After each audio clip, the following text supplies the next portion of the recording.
일이 많았습니다. 특별히 우리 금요일날 비가 엄청나게 많이 났죠. 저도 어딜 나갔다가 갇혀가지고 집에 오는데 아주 애를 먹었어요. 뉴욕이 저는 이 천재지변 없다고 그렇게 몇 년 살면서 그래서 이거 살기 좋구나 생각했는데 이제는 이 땅에도 그런 곳이 없나 봐. 오로지 우리 피난처는 하나님 품밖에 없음을 잊지 마시기 바랍니다. 오래전에 제가 청년들을 가르칠 때 한 청년이 저에게 와서 이런 질문을 했어요. 좀 엉뚱한 친구였는데 그날도 저한테 와서 이런 질문을 했어요. 목사님, 내가 좀 죄송한데, 죄송하다 그러면 그 친구가 죄송하다 그러면 내가 준비해야 되는 거예요. 내가 좀 죄송한데 내가 보기에 하나님은 좀 쫀쫀한 것 같아. 하나님 좀 답답해. 왜 또 뭐가 문제야? 이게 뭐라 그러냐면 자기가 기도하는데 하나님이 응답해 준 적이 없다는 거예요. 또 응답을 좀 해주려면 속 시원하게 좀 한꺼번에 좀 많이 주시던가. 최소한 10년 정도 계획을 말씀해 주시면 되는데 아니 내가 하나님 열심히 믿으려고 막 찬양도 하고 막 찬양팀에도 있고 그랬거든요. 그러고 하는데 하나님 들어주지도 않고 내가 질문한 거 있으면 그 요만큼 들어주시고 대부분은 내가 달라는 것과 딴 걸 주시고 하나님 왜 그러세요? 도대체 하나님 그 속을 내가 알 수가 없습니다. 하나님 왜 그러시는 거예요? 제가 뭐라 그랬을 것 같아요. 지금도 똑같이 대답하는 게 있어요. 나도 모른다. 나도 모른다. 하나님의 뜻을 목사라고 다 아는 게 아니에요. 내가 무슨 도사예요. 그때도 그랬어요. 도대체 하나님의 뜻이 뭘까? 이게 너무 궁금한 거죠. 너무 중요한 거고. 이걸 오늘부터 우리가 배우려고 그래요. 자, 우리는 로마서 12장을 보면서 어떻게 하면 how to please God, 하나님을 기쁘게 할 수 있는가를 지금 배우고 있어요. 첫 번째 뭐였어요? 우리의 몸을 산 제사, 살아있는 제물로 드리라. 여러분의 인생이 헌신과 희생과 인내의 인생, 그래서 하나님께 영광 돌리는 인생 되기를 주의 이름으로 축원합니다. 여러분이 그리스도인으로서 이런 삶을 살았다면 그 인생이 내가 이렇게 살아야 되느냐가 아니에요. 헌신과 희생과 인내, 마땅히 그리스도인으로서 세상에 나타내야 될 모습이라는 거예요. 그게 산제사예요. 두 번째 뭐라 그랬어요? 어떻게 하면 하나님을 기쁘게 해드려요? 이 세대를 본받지 말라. 그럼 미워하나? 아니죠. 사랑하되 구별하라. 왜? 이 세대는 계속 변하고 궁극적으로 어떤 세대예요? 악한 세대라고 성경이 얘기해요. 자, 갈라디아서 1장 4절 다시 볼까요? 그리스도께서 하나님 곧 우리 아버지의 뜻을 따라 어떻게 이 악한 세대에서 우리를 건지시려고, 이게 구원이에요. 우리 죄를 대속하기 위하여 자기 몸을 주셨으니 십자가 사건이에요. 이 세상, 우리가 살고 있는 세상이 악한 세상이라는 것을 우리는 신앙적으로 영적으로 분명히 알고 있어야 되는 거예요. 그럼 이걸 우리가 이 세상에 살아야 되는데 죽을 때까지는 이걸 어떻게 이겨요? 이 세상을 이기려면 우리 마음이 이길 수 있는 뭔가를 가지고 있어야 되는데 그걸 믿음이라고 하지만 그 내용이 뭐냐? 우리가 살고 있는 세상과 비교되는 게 또 어떤 세상이 있어요? 소위 말하는 제세상, 저세상, 그게 뭐예요? 주님이 재림하심과 함께 임하는 내세라 그러죠. 에이지 투 캄이라는 거예요. 앞으로 주님이 함께 오실 그 세상과 대조할 수 있는 분별력이 꼭 필요한 거예요. 그걸 달라고 구하시기 바랍니다. 그것 외에는 우리가 이 세상에 살면서 이 세상에 질 수밖에 없기 때문에. 그래서 여러분, 우리가 찬양하죠. 나팔불 때 나의 이름. 제가 참 좋아하는 찬양이에요. 나팔불 때 나의 이름. 여러분의 이름이 꼭 불려지기를 주의 이름으로 축원합니다. 그런데 악한 세상을 사랑하고 있으면 무슨 일이 벌어져요? 깨어 기도하지 못해요. 그래서 하나님의 음성을 듣지 못하게 되는 거예요. 세상 음성에 취해 있습니다. 그러니까 이 찬양이 얼마나 우리에게 경각심을 불러일으키는 찬양이에요. 세 번째, 하나님을 기쁘시게 하려면 어떻게 해요? 지난주에 배웠죠? 변화를 받아야 된다. 뭐가 변화해야 돼요? 마인드. 우리의 마음이 변화해야 돼요. 우리 마음이 새롭게 리뉴얼 하여야 된다는 거예요. 그래서 제가 뭐라고 했어요? 인사이드 아웃이라는, 우리 안이 뒤집어지는 역사가 일어나기를 주의 이름으로 축원합니다. 그러려면 어떻게 해요? 우리 마음에 뭐가 있는지를 먼저 알아야 된다고 그랬죠. 우리 마음이 바울 사도가 여기서 7장에서 봤듯이 오라 하는 탄식이 있어야 돼요. 내 마음이 이렇게 죄로 말미암아 더러워졌구나 하는 그게 나와야 된단 말이에요. 그리고 에베소서에서 바울 사도가 우리의 모습을 이렇게 표현했어요. 에베소서 2장 2절 보세요. 전에는 옛날 모습, 우리도 다 그 가운데서 우리 육체 욕심을 따라 지내며 육체와 마음에 원하는 것을 하여 다 이렇게 살았어요. 다른 이들과 같이 본질상 누구였어요?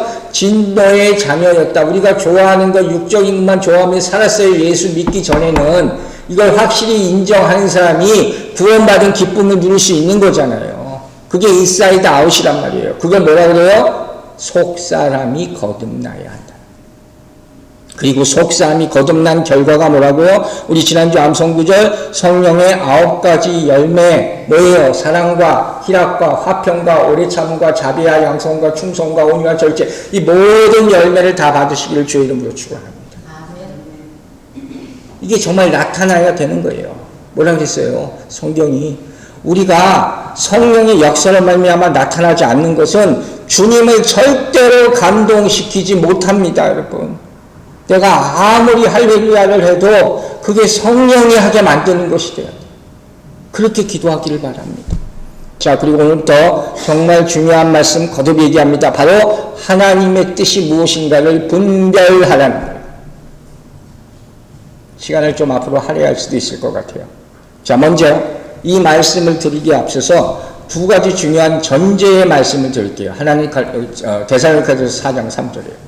데살로니가서 4장 3절. 하나님의 뜻은 이것이니 뭐예요? 너희의 거룩함이다. 그 음란을 버리고. 지난주도 얘기했죠. 하나님의 뜻은 우리의 행복이 아니라 거룩이에요. 거룩이 앞서면 모든 것이 이루어지는 줄 믿으시기 바랍니다. 정말 중요한 말씀이에요. 두 번째 중요한 전제 말씀이 이사야서 55장 8절이에요. 우리 이번 주 암송구절. 이는 내 생각이 너희의 생각과 다르며 내 길은 너희의 길과 다름이니라. 여호와의 말씀이니라. 그러니까 우기지 마세요. 내 생각이 옳다고 자꾸 교회 와서 우기지 마세요. 내 생각에는 그거 빨리 버리셔야 돼요. 자, 그럼 하나님의 뜻이란 무엇인가? 여러분, 하나님의 뜻은 어디 있다고 그랬어요? 성경 안에 있잖아요. 딴 데서 막 허공에 대고 하나님 뜻이 뭡니까? 물어보지 말고 먼저 뭘 하고요? 성경에 찾으란 말이에요. 그게 로마서 12장 2절부터 나오는 거예요. 다시 볼게요. 너희는 이 세대를 본받지 말고 오직 마음을 새롭게 함으로 변화를 받아. 지난주까지 배운 거예요. 그 다음 뭐라고 했어요?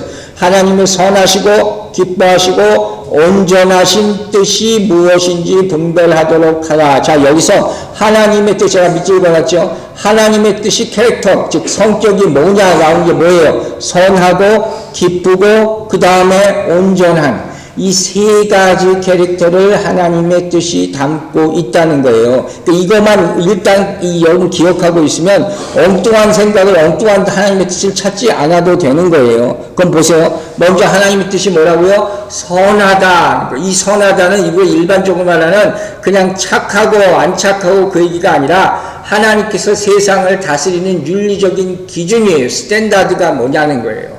이건 세상의 법과 달라요. 이 대표적인 게 뭐예요? 마태복음 5장부터 나오는 산상수훈. 이게 하나님의 선하심의 기준이 되는 거예요. 그리고 마태복음 19장을 보면 이런 말씀이 나와요. 자, 보세요. 19장 16절 17절 유명한 얘기예요. 어떤 사람이 주께 와서 이르되 선생님이여 내가 무슨 선한 일을 하여 영생을 얻으리까? 대부분의 사람들이 이렇게 생각한단 말이에요. 착한 일 많이 하면 천국 갈 수 있습니까? 하는 거예요. 물어보니까 예수님께서 뭐라 그래요? 어찌하여 선한 일을 내게 묻느냐? 선한 이는 오직 한 분이시니라. 내가 생명에 들어가려면 계명을 지키라. 무슨 얘기예요? 젊은 부자 청년이 예수님을 찾아가서 이렇게 얘기하는 거예요. 계명을 지키라 하니까 이 사람이 난 이 계명도 지키고 이 계명도 지키고 다 지켰습니다. 이렇게 얘기해요. 감히. 그때 예수님이 뭐라고 얘기해요? 그러면 네가 가진 것을 다 나눠줘라 하니까 뭐라고 마지막에 이 대청년이 얘기하냐면 심히 근심하며 돌아간다. 못했어. 예수님 앞에 오고도 영생을 얻지 못했어. 이런 사람들이 있어요. 여러분 주위에 그런 사람 없게 되기를 주의 이름으로 축원합니다. 예수님 앞에까지 왔으면 만나고 가야 돼. 이게 얼마나 어마어마한 체스. 중요한 것은 여기 나오잖아요. 선한 일을 하여 영생을 얻으리까. 선한 분은 예수님 한 분뿐이다. 이 말은 우리에게 선함은 없다는 거예요. 이거 인정하셔야 돼요. 로마서 3장에서 뭐라고 했어요? 의인은 없나니 하나도 없다. 모든 사람이 죄를 범하였으니 하나님의 영광을 이루지 못한다. 우리는 절대적으로 선해질 수 없는 존재예요. 자꾸 내가 선을 만들어서 안 된다 말이에요. 이건 하나님이 말씀하셔야 돼요. 두 번째 뭐예요? 하나님의 캐릭터, 기뻐하심. 기쁨. 어떻게 기뻐할 수 있어요? 하나님의 선하심이 뜻이 실현될 때 자연적으로 기쁨이 오는 거예요. 내가 생각하는 기쁨하고 틀리죠. 그러면 하나님은 언제 기뻐하실 것 같아요? 당신의 뜻이 우리를 통해서 이루어질 때. 말씀하신 것대로 사는 것을 보고 이루어질 때. 우리 부모로서 자녀가 부모의 말을, 내 말을 저놈이 잘 들어. 그때 기쁜 거예요. 똑같은 이치예요. 우리의 성취감으로 내가 기뻐하는 것이 기쁨이 아니에요. 절대로 아니에요. 하나님이 성령님의 인도하시는, 시키시는 일을 해서 하나님께 영광 돌리면 하나님께서 나에게 주시는 기쁨이 있어요. 그 기쁨을 얻게 되기를 주의 이름으로 축원합니다. 찬송가 182장 보면 여러분 아세요? 강물같이 흐르는 기쁨, 성령 강림합니다. 저 이 가사를 다시 읽으면서 또 한 번 감탄하죠. 찬송가는 참 가사가 너무 좋구나. 강물같이 흐르는 기쁨의 원인이 뭐예요? 성령 강림할 때 이루어질 줄로 믿으시기 바랍니다. 또 어떻게 돼요? 정결함만 영원하도록 주에 거쳐 여러분의 몸이 성전되시기를 주의 이름으로 축원합니다. 또 뭐라고 그랬어요? 결과적으로 주님 주시는 참된 평화가 내 마음속에 넘치네. 할렐루야. 이러면 이것이 천국이에요. 이것대로 다 이루어지면 얼마나 좋겠습니까? 세 번째, 하나님의 뜻의 성격은 뭐예요? 온전하십니다. 퍼펙트. 이건 인간은 불가능한 거예요. 오로지 하나님 한 분만. 마태복음 5장 48절 보세요. 그러므로 하늘에 계신 아버지의 온전하심과 같이 너희도 온전하라. 이건 우리가 노력해서 온전해진다는 얘기가 아니라 그러기 위해서 힘쓰라는 거예요. 성화의 과정을 거치면서 예수 그리스도를 닮아가는 거예요. 왜? 우리 타락한 본성을 가지고 태어났잖아요. 그러니까 여기 이룰 수가 없는 거예요. 그래서 하나님의 온전하신 뜻을 구하고 그 뜻이 나에게 임하기를 간절히 기도하시기 바랍니다. 재밌는 것은 이 말씀이 원수를 사랑하라 하는 말씀과 같이 붙어 있어요. 그러니까 우리가 원수를 사랑할 정도가 되려면 그때가 온전하게 되는 때다. 이 얘기를 보여주는 거예요. 자, 그럼 하나님의 뜻이라는 것이 무엇인가 우리가 시작했는데 이게 왜 중요한 거예요? 하나님의 뜻을 모르면 어때? 내 마음대로 살면 되지 않은 사람은 전혀 해당하지 않는 얘기예요. 왜 중요합니까? 마치 이런 거예요. 종이 착하고 충성된 종으로 칭찬받으려면 어떻게 해야 돼요? 주인의 뜻을 당연히 알아야 되잖아요. 주인의 뜻을 알아야지 주인이 시킨 것을 할 거 아니에요. 종이 내 마음대로 하면 안 되는 거죠. 마찬가지예요. 하나님의 자녀들은 아버지의 뜻을 알아야 되는 거예요. 그리고 세상 살면서도 뭘 좀 알고 하면 쉬워요. 근데 모르고 하려면 힘들고 어렵고 시간이 걸리는 거예요. 세상 목표가 없이 살아가는 사람이 있잖아요. 그 목표가 없이 살아가는 인생의 모습을 뭐라고 하는지 아세요? 그걸 방황이라고 하는 거예요. 왜 방황해요? 청년들이 아직 목표가 없으니까. 가기는 가요. 요새 한국 젊은이들이 이런 얘기를 많이 한대요. 그냥 태어났으니까 산대요. 참 기가 막힐 일이에요. 기가 막힐 일. 교회에서 뭐 하는지 모르겠어요.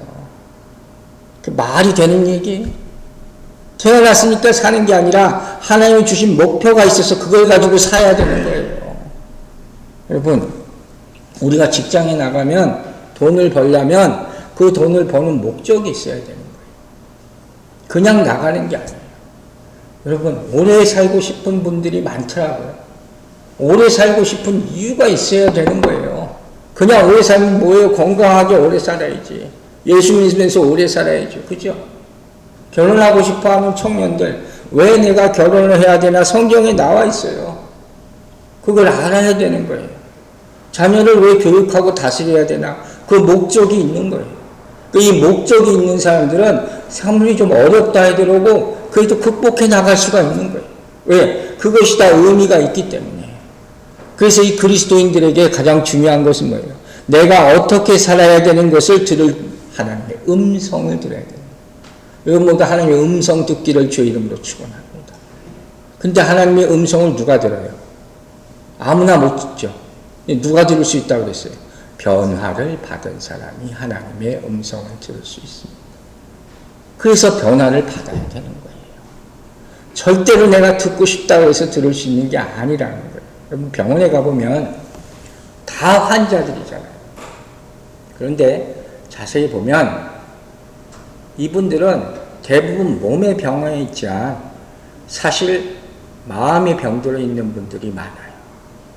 그리고 병원에 가서 치료받다 보면 몸의 병은 조금씩 나아질 수 있는데 마음의 병은 병원에 오래 있는 분들은 더 깊어져요. 몸은 좀 있으면 태어날 것 같은데 마음은 응급실에 다 가 있는 거예요. 이게 더 안타까워요. 그걸 봐야 돼요. 근데 예수를 믿으면 어떻게 돼요? 마음이 평안이 온다고 했어요. 믿으십니까? 이걸 믿으라는 거예요. 어떻게 그럴 수가 있어요? 사람들은 비웃겠지만 분명히 성경은 얘기하잖아요. 이 말은 어떤 면에서 극단적으로 병원에 내가 누워있으면서 바늘이 다 꼽혀있고 온몸에 호수가 꼽혀있다 할지라도 내 마음은 평안하다 이렇게 말할 수 있다는 얘기예요. 이게 믿어지게 되기를 간절히 기도합니다. 진짜 이렇게 사는 사람은 어떨까요? 저는 분명히 믿는 게 그 사람이 응급실에서 곧 일반 병실에 있다가 집으로 태어나게 될 줄로 믿습니다. 왜? 예수님이 이렇게 최악의 상황에서 최선의 결과를 만드시는 분이기 때문이에요. 그 예수를 믿어야 되는 거예요. 우리의 실패를 바꾸어서 축복으로 만들어 주실 것을 믿으시기 바랍니다. 또 우리가 고통 가운데 있을 때도 그것이 기쁨으로 변하게 만들어 줄 분이 예수 그리스도임을 믿으시기 바랍니다. 이게 바로 데살로니가전서 5장에서 말하는 항상 기뻐하고 쉬지 말고 기도하라 범사에 감사합니다. 이 말씀이 여러분의 삶에 적용이 되기를 주의 이름으로 축원합니다. 이 상황에서 이 말씀이 생각이 나는 사람은 산단 말이에요. 이게 하나님의 뜻이구나. 내가 내 몸은 이러고 있지만. 그런데 사실 하나님의 뜻을 발견한다는 것이 정말 쉬운 게 아니잖아요. 우리 평생의 일이에요. 평생에 하나님의 뜻을 물어보는 거예요. 하나님의 뜻이 뭐 확 나타난 게 아니냐요. 한꺼번에 다 이거다 하는 게 아니란 말이에요. 그래서 고민되는 거란 말이에요. 즉 인간이 아무리 많은 지식을 초월하게 가지고 있고 또 아무리 많은 업적을 이룬다고 해도 성경은 뭐라고 얘기하는 거예요? 하나님의 뜻을 알지 못하고 이룬 업적은 하나님 앞에서는 뭐예요? 꽝이 아무것도 아니에요. 내가 이렇게 많이 이루고 살아왔어요. 근데 하나님 앞에 딱 와보니까 내가 보여드릴 게 내 손에 있는 게 아무것도 없어질 수 있다는 거예요. 왜? 하나님의 뜻대로 살지 않았으니까. 그래서 에베소 5장 17절에서 이렇게 얘기해요. 그러므로 어리석은 자가 되지 말고 어떻게 해요? 오직 주의 뜻이 무엇인가 이해하라. 주의 뜻이 무엇인가 모르고 살아온 인생은 미안하지만 어리석은 인생이 된다. 가인의 제사를 기억하세요. 자기 딴에는 열심히 땅 파서 일해서 하나님께 드린 제사. 하나님이 받지 않으셨잖아요. 문제는 우리가 현실을 살면서 우리가 어려움에 닥칠 때 혹은 뭔가 결정하고 판단해야 될 때마다 하나님의 뜻이 무엇인가 물어보는 거 대답이 있냔 말이에요.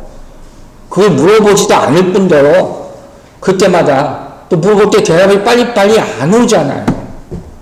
이게 우리의 정말 딜레마예요. 문제란 말이에요. 그래서 하나님의 뜻이 무엇인가 성경 전체를 보면서 우리가 조금씩 알아갈 필요가 있는 거예요. 자, 먼저 성경을 조금이라도 깊이 또 오랫동안 읽어보신 분들은 성경 안에서 뭘 발견하느냐? 하나님의 뜻이라는 게 크게 두 가지가 있음을 발견해요. 잘 들으셔야 돼요, 지금부터. 하나님의 뜻은 크게, 더 많이 얘기할 수 있지만 크게 두 가지로 저는 얘기해요. 그걸 히브리 언어로는 저 이런 얘기 잘 안 하지만 어떻게 생각하면 불레라는 단어를 쓰고 또 하나는 델레마라는 단어를 써요. 불레라는 단어의 의미는 우리가 아는 거예요.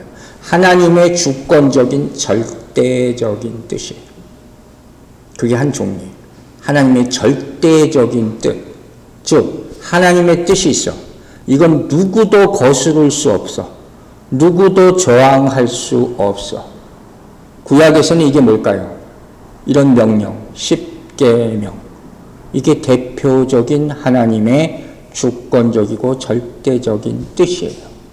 자, 신약에서 하나 인용할게요. 사도행전 2장 32절 보세요.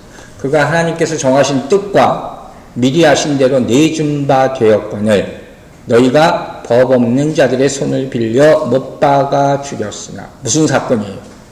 십자가죠. 이게 하나님의 주권적인 뜻이라는 거예요. 십자가, 예수가 왜 죽어야 돼? 이해 못하죠. 그러나 이건 하나님의 절대적인 뜻이에요. 누구도 바꿀 수 없는, 그러나 세상 이해하지 못하는. 두 번째, 무슨 단어라고 했죠? 단어는 기억 안 하셔도 돼요. 딜레마라는 단어. 딜레마랑 비슷하죠? 이건 뭐냐면 두 가지로 나오는데, 하나는 도덕적인 하나님의 뜻이에요. 즉 하나님께서 어느 정도 허락하시는 거예요. 예를 들어서 고린도후서 6장을 보면 믿지 않는 자와 멍에를 같이 매지 말라. 그죠? 사실 굉장히 중요한 거예요. 근데 이게 강제성을 띈 것이 아니에요. 소위 말하는 프리윌, 자유의지를 주셨단 말이에요. 청년들한테 믿는 사람하고 결혼해, 믿는 사람이 결혼해, 그렇게 내내 하면서 진짜 자기가 좋아하는 사람이 나오면은 뭐라 그래요? 내가 믿게 만들면 되지. 그래서 고생하는 사람들이 많잖아요. 이거예요. 허락하셨어요. 네가 마음대로 해라. 선택의 자유라는 것이 우리에게 있다는 거예요. 이게 하나님의 뜻 가운데 하나란 말이에요. 그러나 하나님의 깊은 뜻은 다른 거죠. 그걸 인간이 옳게 반응해야지 그 뜻이 이루어지는 거예요. 그런 뜻이 있는 거예요. 또 한 가지는 이 딜레마에 뭐가 있냐면 소원, 하나님이 원하시는 뜻, 감추어진 뜻이. 자, 디모데전서 2장 4절. 하나님은 모든 사람이 구원을 받으며 진리를 아는 데 이르기를 원하시느니라. 참 귀한 말씀이죠. 그러나 모든 사람이 구원 받아요? 아니잖아요. 어떻게? 믿음으로. 믿음이 없으면 구원 못 받잖아요. 이런 하나님의 뜻이지만 이게 또 우리가 자유의지로 선택해야 되는 거예요. 그러면 하나님은 왜 이런 딜레마, 우리 프리윌로 자유의지로 할 수 있는 그런 뜻을 왜 말씀하실까 헷갈리게. 여러분 이것만 있으면 어떻게 해요? 내 마음대로 사는 거 아니에요. 하나님의 주권적인 의지만 있으면 내 자유의지는 없어지는 거 아니에요. 그러면 로봇과 같은 존재가 되는 거예요. 하나님 우리에게 그걸 원하지 않으세요. 조금 어려운 얘기가 될 수 있어요. 우리 선교가. 그래서 이것으로 말미암아 무슨 얘기가 계속 야기되냐면 자유의 문제, 선택의 문제, 그리고 제가 나중에 다룰 분별이라는 중요한 문제가 돼도 되는 거예요. 우리가 분명히 알아야 될 것은 하나님의 절대적인 뜻을 우리 자유의지가 초월할 수 있어요? 없어요? 없어요. 그건 안 되는 거예요. 결국은 순종해야 되는 거예요. 즉 하나님의 큰 뜻은 뭐냐? 하나님께서 절대적인 뜻 안에서 우리에게 어느 정도 자유를 허락하신 거예요. 그리고 우리가 올바른 선택을 해서 하나님의 주권적인 뜻을 따라갈 것을 기대하신다는 거예요. 쉽게 제가 얘기하면 한마디로 이런 거예요. 하나님 우리에게 마음대로 해 하셨어요. 근데 그 마음대로가 누구 마음대로예요? 하나님 마음대로. 내 마음대로가 아니라. 이게 하나님의 뜻이라는 거예요. 자, 그럼 여러분 질문할게요. 여러분 주권적인 뜻을 택하겠어요? 아니면 여러분 자유의지를 선택하겠어요? 대부분의 사람들은 자유의지를 선택한단 말이에요. 왜? 잠시라도 내 마음대로 할 수 있기 때문에. 이게 우리가 하나님 사이에 문제가 되는 거예요. 그래서 결국 하나님의 뜻을 우리가 알려면 뭐가 필요해요?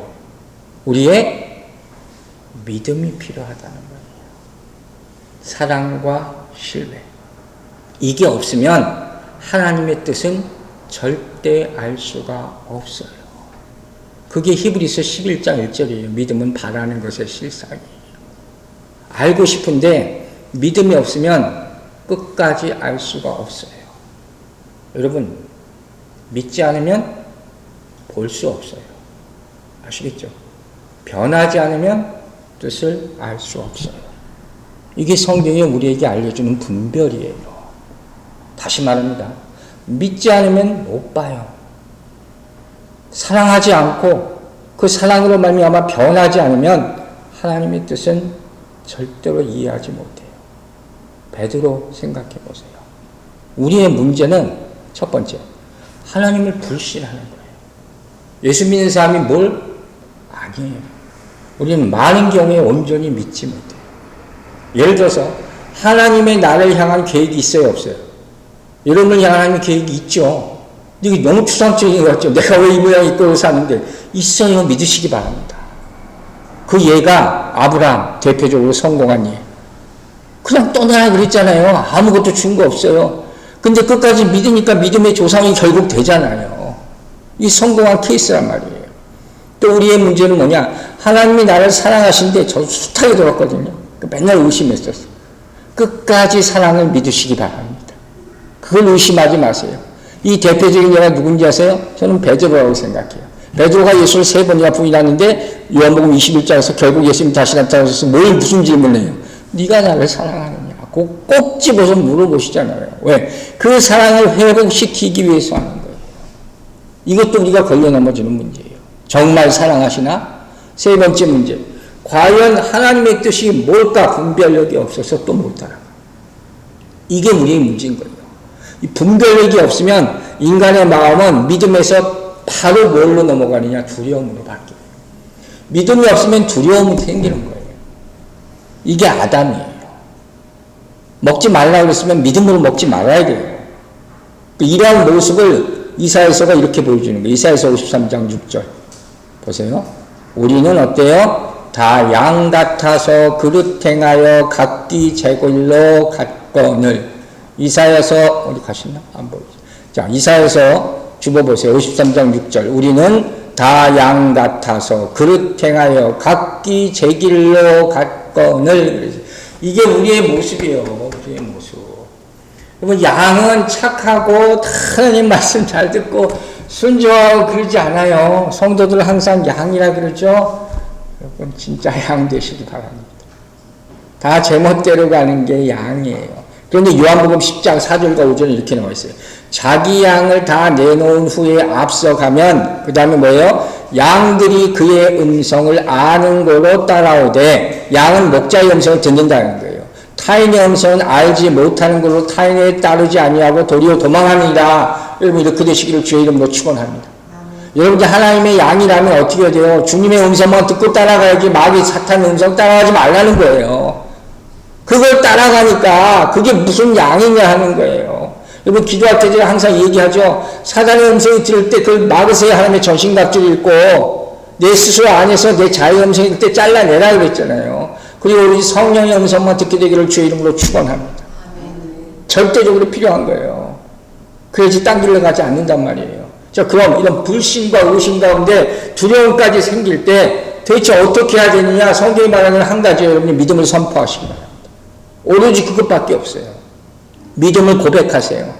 그게 시편 23편이에요. 자, 시편 23편 2절 보세요. 그가 나를 푸른 풀밭에 누이시며 쉴 만한 물가로 인도하시는도다. 믿으십니까? 이게 얼마나 귀한 말씀이에요. 두려움이 닥쳤을 때 항상 이걸 기억하라는 거예요. 시편 23편 유명한 그것만 생각하지 말고. 자, 여기서부터 정말 중요한 말씀이 시작됩니다. 다음 주에 이어지는 말씀 조금만 맛만 보고 갈게요.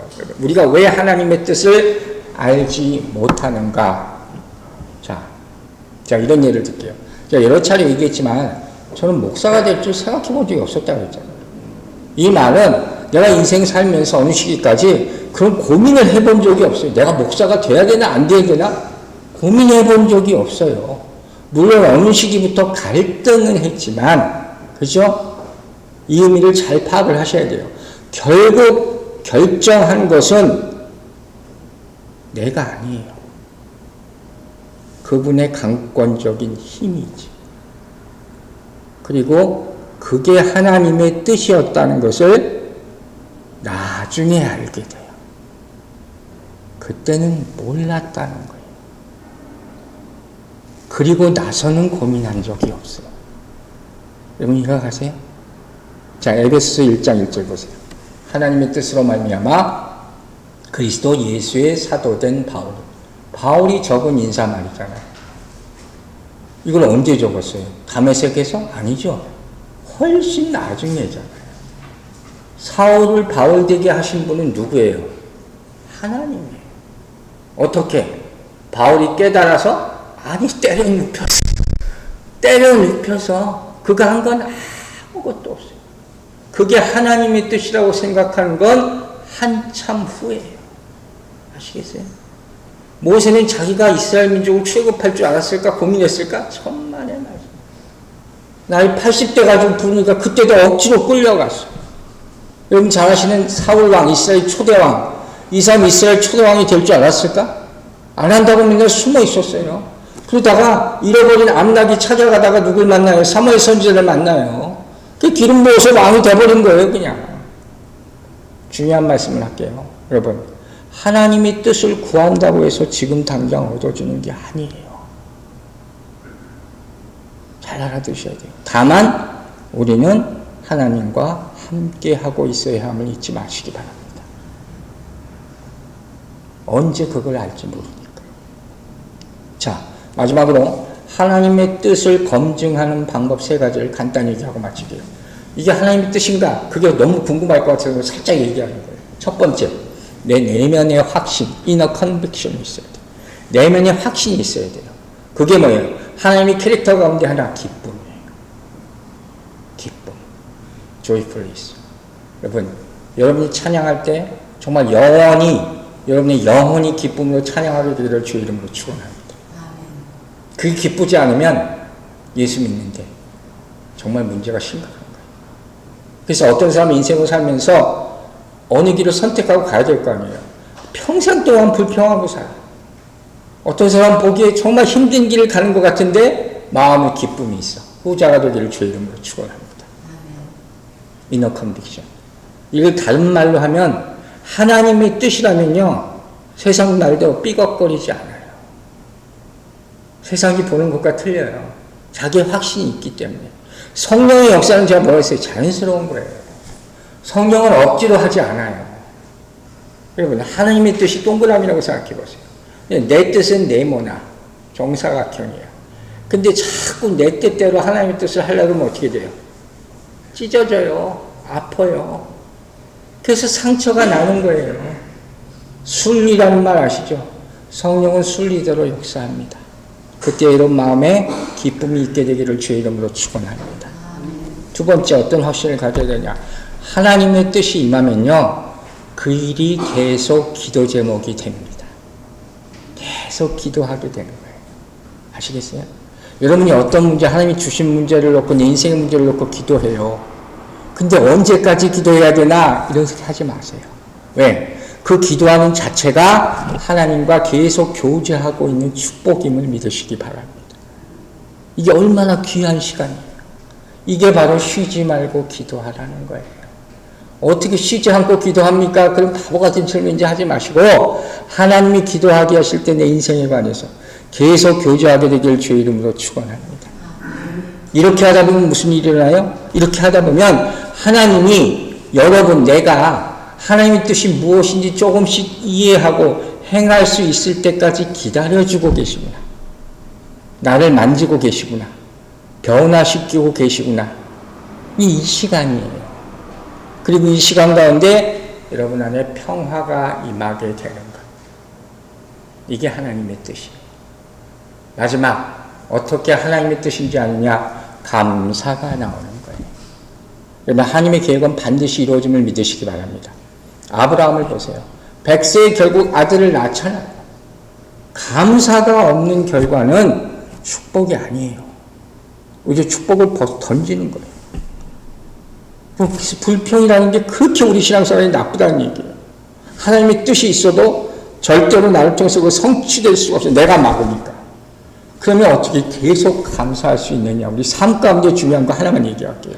우리가 신앙생활하면서 하나님의 뜻을 구하면서 하나님의 뜻이 하늘로부터 말씀으로부터 임하니까 또 다른 무엇으로부터? 사람으로부터, 교회 동료, 신앙의 동료 이런 분들로부터 들려올 때가 있단 말이에요. 그때 내가 듣고 싶어 하는 소리만 들으려 하지 마시고 내가 지금 반드시 들어야 하는 소리 그걸 받아들일 수 있도록 여러분 마음을 오픈하시기 바랍니다. 그때 하나님이 우리 심령을 통해서 그 뜻을 나타나게 될 줄로 믿습니다. 말씀 마칠게요. 사랑하는 여러분, 우리 이제까지 살면서 사실 다 그래요. 항상 우리 두 손에 무언가를 얻으려고 내쓰고 살았어요. 가득 있으면 더 좋고. 그런데 아시잖아요, 저보다. 하늘나라 갈 때 어떻게 해요? 아무것도 가지 못한다 그래서. 다 버려야 돼요. 하지만 하나님 믿고 그분의 손에 맡긴 것 있습니까?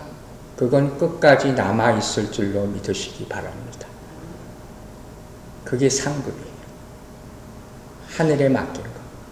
그게 여러분이 나중에 하늘나라에서 받을 상급임을 믿으시기 바랍니다. 오늘부터 하나님 뜻을 더 깊이 생각하고 기도하고 감사하고 기뻐하며 사는 우리 모두가 되기를 주의 이름으로 축원합니다. 기도하겠습니다. 하나님의 뜻을 조금씩 알게 하심을 감사드립니다.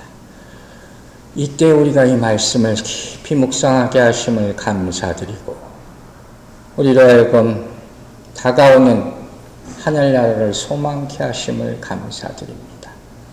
이 세상이 얼마나 어지러운지 우리가 보고 있으면서도 아직도 이 세상을 사랑하는 사람들을 보면서 가슴 아파하게 하여 주시고 정말 하나님의 뜻이 무엇인지 우리가 마음의 기쁨의 확신을 가지고 감사하면서 하나님께 영광 돌리는 인생 살 수 있도록 축복하여 주시옵소서. 이 맡겨진 또 다음 한 주 동안도 어떤 어려움이 있어도 이겨내게 하여 주시고 하나님의 뜻을 찾고 구하며 그 뜻대로 살려고 노력하는 가운데 승리하는 한 주 되게 도와주시옵소서. 감사드리며 예수 그리스도의 이름으로 기도했습니다. 아멘. 우리 다 함께